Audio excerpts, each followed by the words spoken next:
Assalamualaikum warahmatullahi wabarakatuh. Halo semuanya. Pada pertemuan kali ini di kelas Psikologi Positif 7A3 Universitas Bhayangkara Jakarta Raya dengan dosen pengampu Ibu Dr. Bustari Larasati Mangunjaya MORC, kami kelompok 10 akan membahas materi mengenai well-being.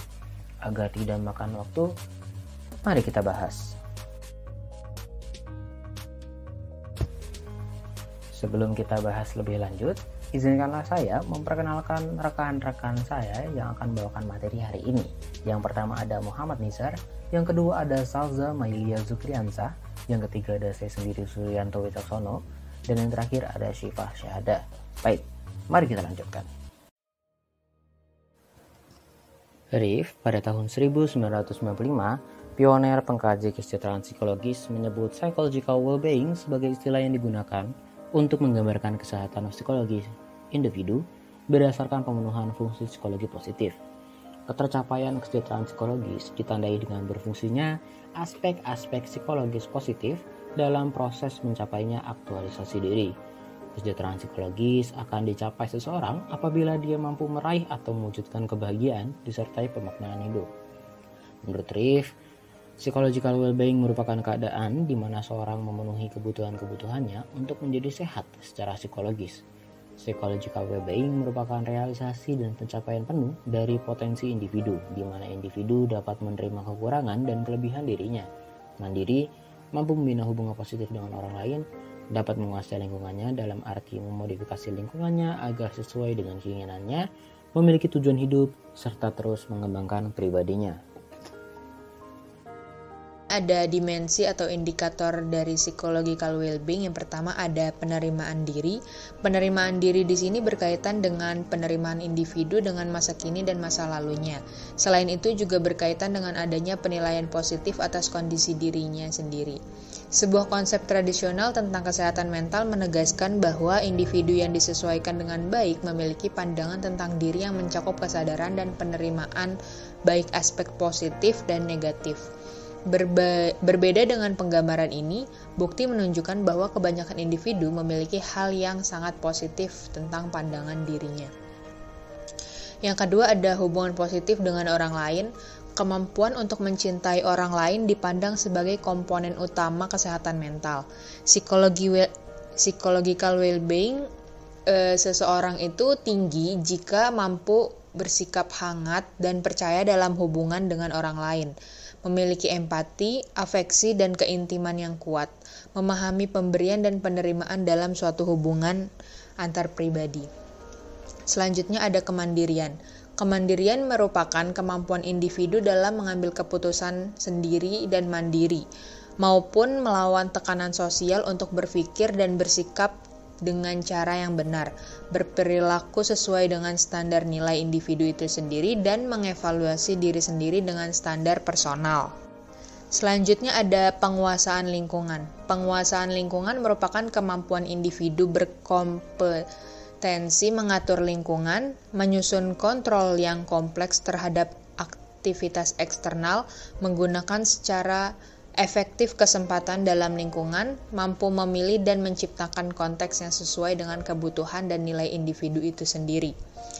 Selanjutnya ada tujuan hidup. Kesehatan mental didefinisikan mencakup kepercayaan yang memberikan individu suatu perasaan bahwa hidup ini memiliki tujuan dan makna. Individu yang berfungsi secara positif memiliki tujuan, misi, dan arah yang membuat mereka hidup ini menjadi makna. Yang terakhir ada pengembangan pribadi. Merupakan perasaan mampu dalam melalui tahap-tahap perkembangan terbuka dan pengalaman baru, menyadari potensi yang ada dalam dirinya, melakukan perbaikan dalam hidupnya dalam setiap waktu. Kontribusi psychological well-being. Banyak peneliti yang meneliti bagaimana pentingnya kontribusi psychological well-being dalam kehidupan. Dalam dunia pekerjaan dan organisasi, psychological well-being memiliki hubungan yang signifikan dengan kepuasan kerja. Dalam penelitiannya Reich and Bonnet, karena ketika seseorang menilai lingkungan kerja sebagai lingkungan yang menarik, menyenangkan dan penuh tantangan, maka ia akan merasa bahagia dan menunjukkan kinerja yang optimal. Judd and Locke menjelaskan hubungan yang saling mempengaruhi ini terjadi karena well-being yang dirasakan oleh individu mempengaruhi mereka dalam mengumpulkan dan meningkatkan kembali informasi tentang pekerjaan mereka. Jadi, semakin tinggi psychological well-being seseorang, maka semakin tinggi pula kepuasan kerja, dan semakin rendah psychological well-being seseorang, maka semakin rendah pula kepuasan kerjanya. Subjective well-being merupakan evaluasi atau penilaian terhadap kehidupan individu, penilaian terhadap kepuasan hidupnya, dan evaluasi terhadap suasana hati dan emosi individu tersebut. Danner, Lucas, dan Oishi pada tahun 2019 mendefinisikan subjective well-being atau kesejahteraan subjektif sebagai hasil evaluasi atau penilaian seseorang secara kognitif dan afektif terhadap seluruh pengalaman hidup seseorang. Evaluasi kognitif merupakan penilaian terhadap kepuasan hidup seseorang dan evaluasi afektif merupakan respon emosional yang timbul setiap pengalaman hidup seseorang. Kepuasan hidup terdiri dari kepuasan hidup secara global dan kepuasan hidup dalam domain khusus, seperti pendapatan, keluarga, dan relasi sosial, pekerjaan, dan kesehatan. Kemudian, respon emosional terdiri dari respon emosional positif, misalnya perasaan senang, dan respon emosional negatif, misalnya perasaan sedih atau cemas. Berdasarkan pernyataan-pernyataan di atas, maka dapat disimpulkan bahwa subjective well-being adalah hasil evaluasi individu secara kognitif dan afektif terhadap seluruh pengalaman hidup individu.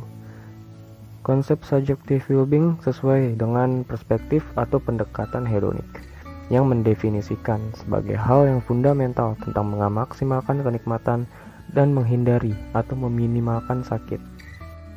Subjective well-being merupakan istilah umum untuk menggambarkan tingkat kesejahteraan pengalaman seseorang sesuai dengan evaluasi subjektif dari kehidupannya.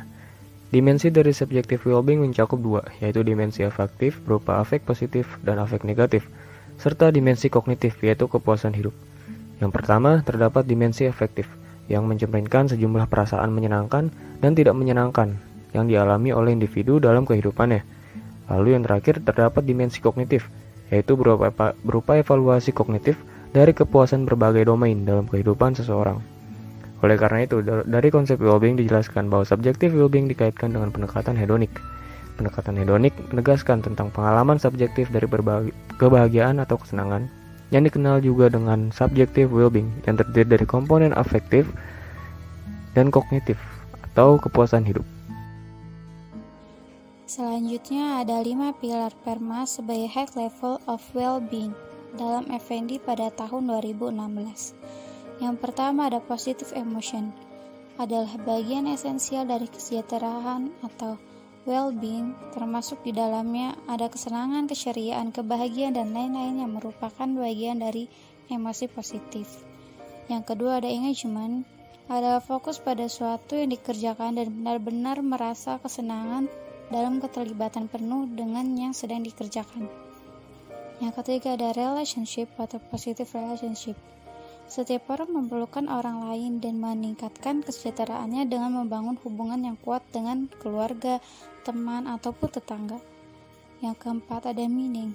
Kehidupan menjadi terbaik jika dapat mendedikasikan lebih besar pada hal lebih luas yang berdampak pada orang lain, bukan hanya pada diri sendiri, sehingga kehidupan menjadi lebih bermakna. Dan yang terakhir ada accomplishment atau achievement, adalah tujuan-tujuan yang dapat diperoleh, baik tujuan kecil, sedang, ataupun besar. Pada 5 dasar PERMA di atas, tidak semua bisa dimasukkan secara penuh dalam hedonic dan eudaimonik. Pada konsep subjektif well-being, misal positive emotion dan engagement, dalam konsep flourishing dan seligman, yaitu PERMA tidak bisa sepenuhnya masuk pada hedonik maupun eudaimonik.